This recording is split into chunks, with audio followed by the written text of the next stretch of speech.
తదుపరి మీనరాశి. ఆర్థిక పరిస్థితి మెరుగుపడుతుంది. రుణ బాధలు తీరి మానసిక ప్రశాంతత పొందుతారు. ఆరోగ్యం విషయంలో నిర్లక్ష్యం తగదు. కొత్త విద్యలపై ఆసక్తి చూపుతారు.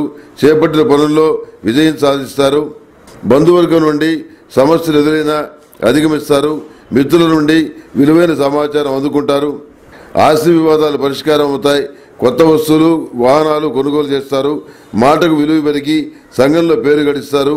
వృత్తి వ్యాపారాలు లాభసాటిగా సాగుతాయి. షేర్లు భూముల క్రయ విక్రయాల్లో మధ్యస్థమైన ఫలితాలుంటాయి. రాజకీయ వైద్య రంగంలోని వారికి సన్మాన యోగం ఉంటుంది. ఉద్యోగులకు పదోన్నతుల అవకాశాలుంటాయి. వివాహ యోగాలు గోచరిస్తున్నాయి.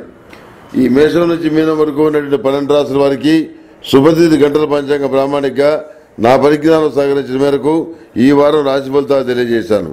సర్వే జనా సుఖినో భవంతు. ఓం శాంతి శాంతి శాంతి. ఇండియన్ క్రికెట్ టీంకు దక్షిణ ఆఫ్రికా టీంకి మధ్య క్రికెట్ జరుగుతోంది. ఈ నేపథ్యంలో భారత క్రికెట్ టీం ఘోరంగా ఓడిపోతుంది. ఈ విషయాన్ని ఈ టోర్నమెంట్ స్టార్ట్ కావడానికి 2 నెలలు ముందుగానే చెప్పడం అనేది జరిగింది.